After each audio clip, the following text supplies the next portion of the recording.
दोस्तों आज हम बात करेंगे 2023 जीडीसी नोटिफिकेशन के बारे में। दोस्तों 2023 जीडीसी नोटिफिकेशन में जेई, एलपी और ट्रेन मैनेजर का पोस्ट आया है। दोस्तों इसमें दो पार्ट में एग्जाम देने की बात करिए, पार्ट ए और पार्ट बी।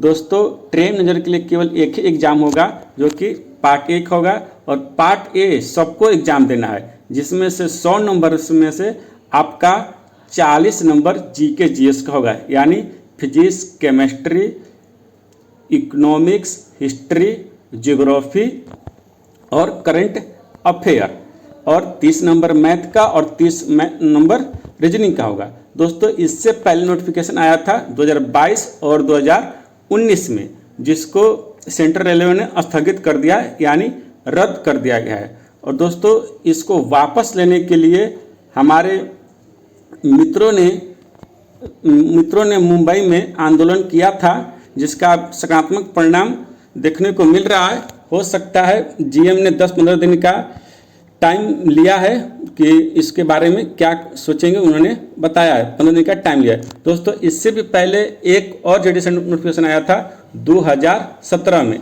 जिसका एग्ज़ाम हुआ था 2018 में। दोस्तों जो 2017 में एग्ज़ाम नोटिफिकेशन आया था, उस टाइम आया था जूनियर क्लर्क और सीनियर क्लर्क का और ट्रेन मैनेजर का। दोस्तों दोनों एग्जामों में 100 नंबर का पेपर एक ही पूछा गया था, जिसमें क्लर्क के लिए एक अलग से टाइपिंग भी रखा गया था, यानी क्लर्क के लिए एक एग्ज़ाम और दूसरा था टाइपिंग। लेकिन ट्रेन मैनेजर के लिए एक ही एग्ज़ाम था, केवल पेपर 1 एग्ज़ाम था, एक ही आपको एग्ज़ाम क्वालिफाई करना था, जिसमें से आपको 40 जेके जीएस और 30 मैथ और 30 रीजनिंग पूछे गए थे। 40 में से आपको जो जेके जीएस पूछे गए थे, ये physics, chemistry, biology, history, civics, geography और करंट अफेयर रहते हैं। दोस्तों ये 40 नंबर बहुत महत्वपूर्ण रहते हैं, और हम उसी 40 नंबर को ध्यान में देखते हुए हम आज से रोज़ एक 50 नंबर का सेट लगाएंगे, जिसमें आपको फिजिक्स, केमिस्ट्री, बायोलॉजी सभी क्वेश्चन मिल जाएंगे। और हम लगातार प्रयास करेंगे कि डेली एक वीडियो लाए और आपको दें। दोस्तों यदि आप डेली एक वीडियो अभ्यास करते हैं तो 2023 का एग्ज़ाम होने वाला है, इसमें आपको बहुत ही महत्वपूर्ण योगदान दे सकते हैं और अपना ये ट्रेन मैनेजर का पोस्ट निकाल सकते हैं। दोस्तों जो 2023 वैकेंसी है उसमें आपको पार्ट ए में सब यही प्रश्न पूछ जाएंगे। 2023 का जो पार्ट ए जो पेपर होगा सबको पार्ट ए देना है, जिसमें आपको 30 मैथ, 30 रीजनिंग और 40 जीके जीएस पूछा जाएगा। और पार्ट बी में जो जेई है या एलपी है, उनके लिए एक अलग अलग पेपर देना पड़ेगा, जिसका अलग अलग सिलेबस है। चलो दोस्तों अब देर नहीं करते हैं, स्टार्ट करते हैं। चलिए हमारा पहला क्वेश्चन है, निम्नलिखित में से कौन विषय समवर्ती सूची में शामिल है? पहला दिया युद्ध और शांति, दूसरा मजदूर संघ, तीसरा विदेश मामले, चौथा वन, पांचवा शिक्षा और छठा स्थानीय शासन। दोस्तों समवर्ती सूची वो होता है जिसमें राज्य और केंद्र दोनों अपना नियम बना सकते हैं। दोस्तों समवर्ती सूची में अभी कौन कौन आएंगे? मजदूर संघ, वन और शिक्षा, यानी मजदूर, वन और शिक्षा समवर्ती सूची में शामिल है। हमारा दूसरा क्वेश्चन है, हैदराबाद रियासत से संबंधित रजाकार शब्द का क्या अर्थ था? तो इसका सही आंसर होगा अर्धसैनिक बल। हमारा अगला क्वेश्चन है, भूमिगत कोयले का दहन किस राज्य में होता है? तो झारखंड में। दोस्तों हम सबको मालूम है कि झारखंड में कोयला अंदर से जलता रहता है, जिसे बुझाया नहीं जा पा रहा है।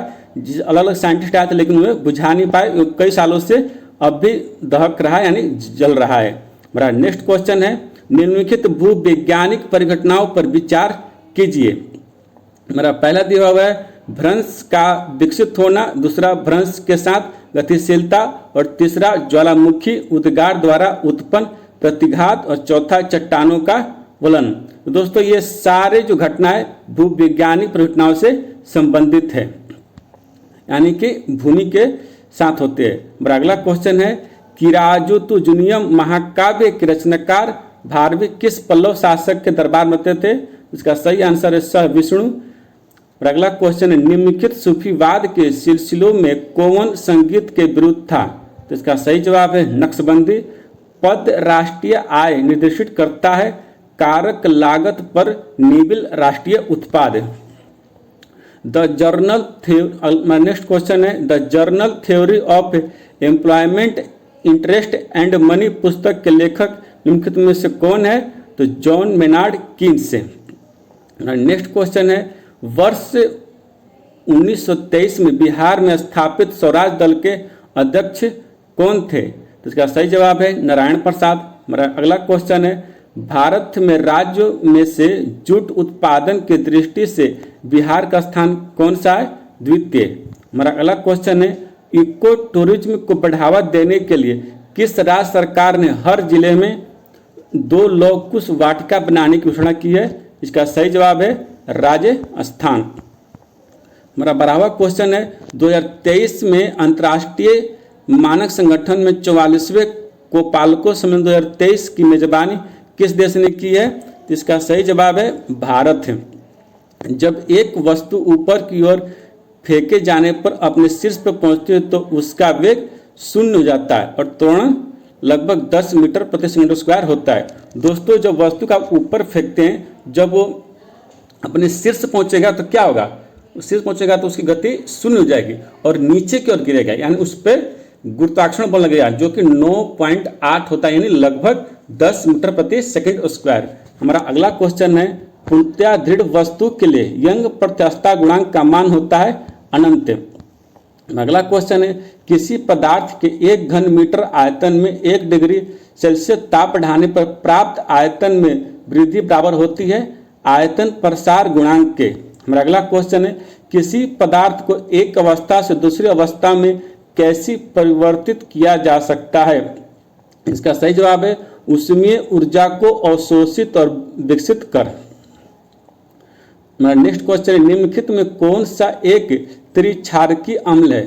फास्फोरिक अम्ल। हमारा अगला क्वेश्चन है, कॉकरोच जल में जीवित नहीं रह सकता है क्योंकि उसका श्वसन अंग वातक होता है, यानी कि जो उसका जो श्वसन अंग है खुला होता है, जो जैसे वो पानी जाएगा तो उसमें शरीर में पानी भर जाएगा जो कि पानी उसके रक्त में मिल जाता है जिससे वो मर जाता है। और अगला क्वेश्चन है, निम्नलिखित में से किसमें शरीर क्रियात्मक प्रक्रिया में पादप से अतिरिक्त जल बूंदों के रूप में निकलता है? इसका सही जवाब है बिंदुस्राव। निम्नलिखित में से कौन मुकुलन द्वारा प्रजनन करता है? इसका सही जवाब है हाइड्रा। सोनी स्पोर्ट नेटवर्क की नई टेनिस एम्बेसडर कौन बनी? तो सानिया मिर्जा सही जवाब है। आर्टिफिशियल इंटेलिजेंस तकनीकों पर आधारित टोपाज नामक AI फर्स्ट सेवाओं समाधानों प्लेटफॉर्मों का एक सेट किस कंपनी ने लॉन्च किया है? इन्फोसिस। दोस्तों, इन्फोसिस एक सॉफ्टवेयर कंपनी है जो कि इंडिया की है। अगला क्वेश्चन है, जैव विविधता हॉट स्पॉट की संकल्पना किसने दी थी? इसका सही जवाब है नॉर्मन मायर से। अगला क्वेश्चन है, भारत में शक्ति खंड में ऊर्जा स्रोतों के भाग का सही क्रम है? इसका सही जवाब होगा तापीय, जलीय, वायु और आणविक। और अगला क्वेश्चन है, डॉक्टर बलिराम हेडगेवार ने किस वर्ष राष्ट्रीय स्वयं संघ की स्थापना की थी? तो वर्ष 1925 में। दोस्तों, आपसे क्वेश्चन भी पूछ सकता है, इसे पूछ देगा कि राष्ट्रीय स्वयं संघ की स्थापना किसने की? तो इसका सही जवाब होगा डॉक्टर बलिराम हेडगेवार ने। मेरा अगला क्वेश्चन है, निम्नलिखित नेताओं में से किसने 1921 के अहमदाबाद अधिवेशन में संपूर्ण स्वराज्य को कांग्रेस का लक्ष्य मानने का प्रस्ताव रखा? इसका सही जवाब है हजरत मोहानी।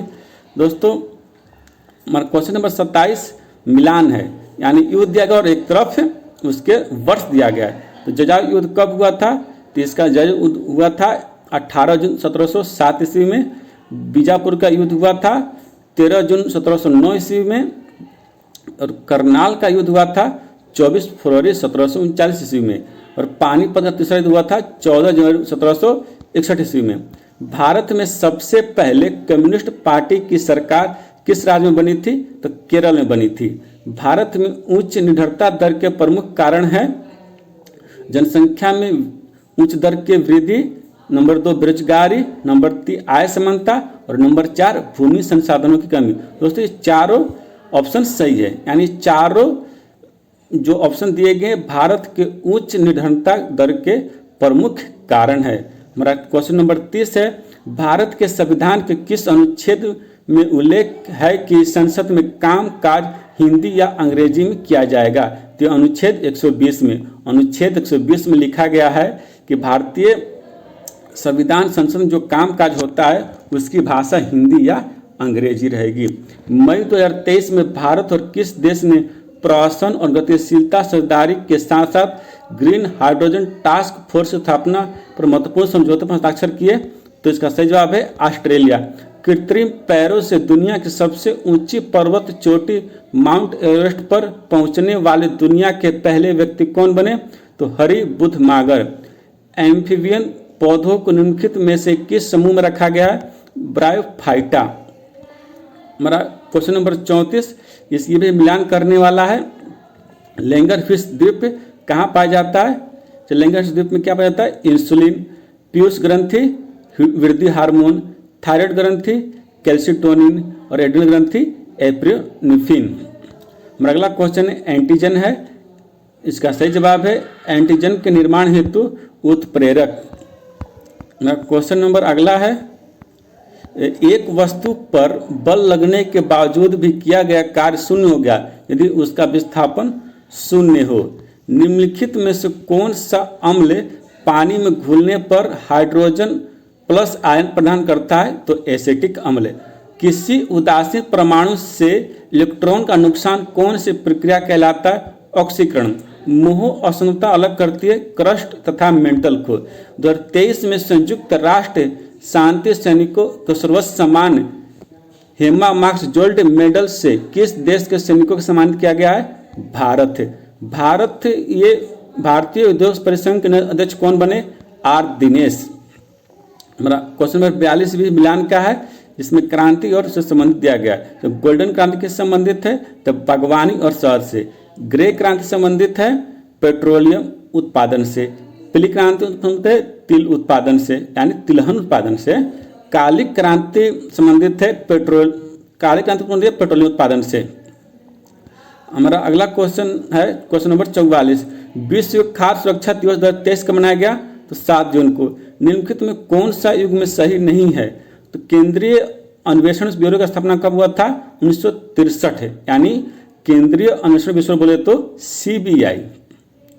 इसका स्थापना कब हुआ था? 1963 में। केंद्रीय सतर्कता आयोग का स्थापना हुआ था 1964 में। भ्रष्टाचार निरोधक कानून की स्थापना कब हुआ था? 1988 में। भारत माता नामक प्रसिद्ध पेंटिंग चित्रकार कौन थे? अवनींद्रनाथ टैगोर। हमारा क्वेश्चन नंबर 47 है, गोविंद स्वामी पिल्लई का संबंध किस वाद्य यंत्र से? वायलिन से। भारत में मनी ऑर्डर प्रणाली का प्रारंभ हुआ 1880 में। टॉलस्टॉय की किस प्रसिद्ध पुस्तक ने महात्मा गांधी के विचारों को प्रभावित किया था? तो वार एंड पीस ने। ऑस्ट्रेलिया के हैरिस पार्क का नाम बदलकर नया नाम क्या रखा गया है? Little India. दोस्तों आज का हमारा यही 50 क्वेश्चन था। दोस्तों यदि आप चाहते हैं कि आपका GDC 2023 क्वालिफाई हो तो आप डेली थोड़ा थोड़ा पढ़ते रहिए। आप सोचेंगे कि एग्ज़ाम का डेट आएगा तो पढ़ के निकाल लेंगे, दोस्तों ऐसा नहीं हो पाएगा, आप नहीं निकाल पाएंगे, आप फिर जहाँ है वहीं रह जाइएगा। इसलिए आप थोड़ा थोड़ा डेली पढ़ते रहिए और समय निकालकर कम से कम 1 घंटा मैथ रीजनिंग जरूर बनाएं। दोस्तों आपको वीडियो कैसा लगा हमें कमेंट बताएं। धन्यवाद।